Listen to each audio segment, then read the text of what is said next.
Hello, everybody, and welcome to episode 301 of Optimal Living Advice. My name is Greg Audino. I'm your host of the show, hoping that you all had a great weekend and that you're ready to start this new week off on the right foot. I'm here to help you do it, especially those of you who might be dreading an upcoming confrontation or difficult discussion that you need to have this week. Our listener question today is about just that, and it is one of those things that so many of us know are silly, that we know we want to get better at, but it can be such a hard hump to get over. So let's talk about it as we dive into today's question and optimize your life. I'm having a hard time cutting someone out of my life. The funny thing is, I barely know this person. They're a friend of a friend that I met once, was nice to, and now I keep hearing from them. I've run into them a few times around town, and sure enough, after each time, they text me about getting together. But I just don't really like this person. They seem well-intentioned enough, but we clearly don't have anything in common. And as a matter of fact, I disagree with a lot of what they have to say. And I'm just not interested in adding a new friend to my life right now anyway. I've tried to just avoid them or be short with them. I know this isn't right, but I hate cutting people off, and I feel so bad every time it comes to that. It almost seems silly to talk with them about this anyway, since we're just acquaintances, but I've decided that by now, I have to just say something. How do I do that without making it a big thing? All right, asker, thank you so much for sending this in. Good question, and an awkward situation for sure.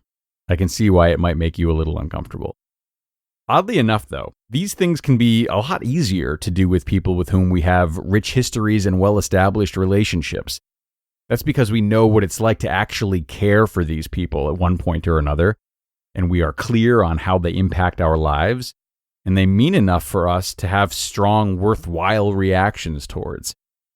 That's not the case for the poor acquaintances in our lives, the people we don't know well, but are still able to make our minds up about quickly enough to have zero interest in taking these relationships past that introductory phase. However, for the people like you and I, asker, who are generally uncomfortable cutting people off and really have to reach into another gear to do so, this can work to our advantage. Now, it sounds like you don't have any serious issues with this person and that you don't wish them any harm. But I'm getting the impression that you somehow feel they'll take it this way if you say to them what you've said to me. Know that this is an illusion, and you're likening it into a big thing, as you put it, is probably due to the fact that you are equating your amount of stress to delivering this message to their amount of stress in receiving this message.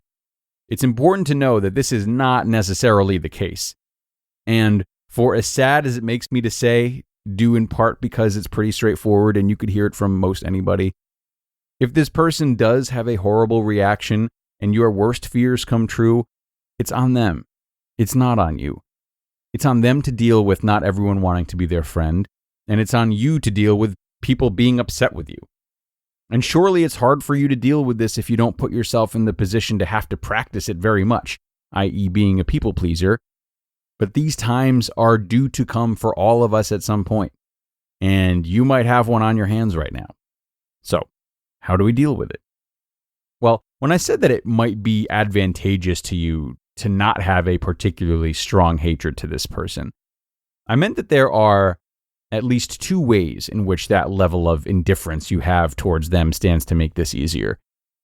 One, they're not relying on you too much. Sure, they might reach out about hanging out, and perhaps they come off as a bit lonely to you, but they don't have any real memories with you. Just because they might seem eager for you to be a big presence in their life does not mean that you are a big presence in their life. They already know how to live without you, because right now, you are at best a glimmer of hope to them.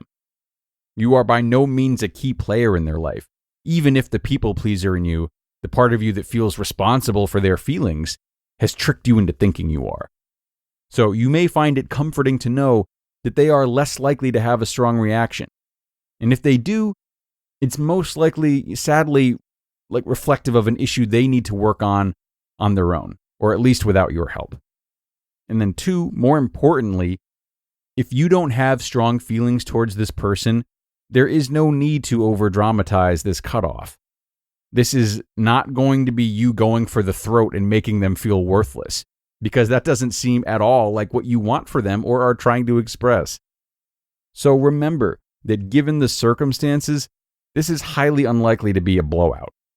You can just tell them the truth about how you feel about them. This might feel like a lot because you've been putting it off and fear that confrontation, but at the end of the day, based on what you've told me, it sounds as simple as something like, "Hey, I just don't think that we mesh well.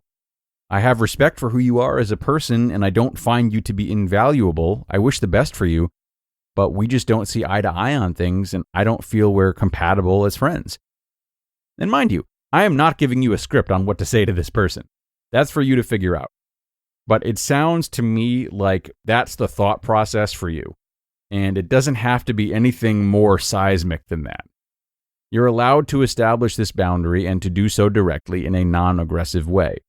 That's all this is when you cut down the crippling anxiety about how you think they'll react to it.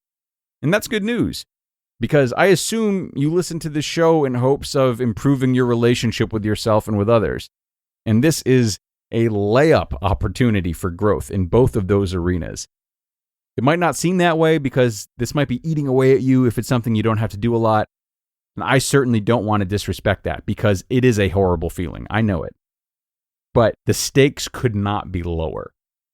There's not much for either of you to lose. And having a conversation like this will only better prepare you for when you have to initiate the next truly heartbreaking separation with someone in your life.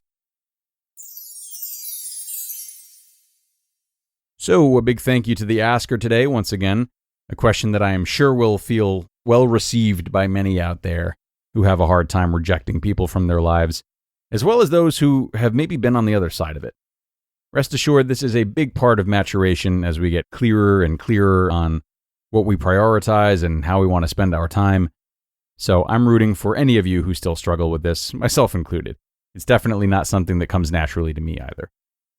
And with that, I encourage any and all of you to send over any questions that you might have and are seeking help with. You can email me at advice@oldpodcast.com, and you'll definitely hear back, so don't be shy. Again, that is advice@oldpodcast.com. Have a great rest of your day, everybody. I'll see you next time, where your optimal life awaits.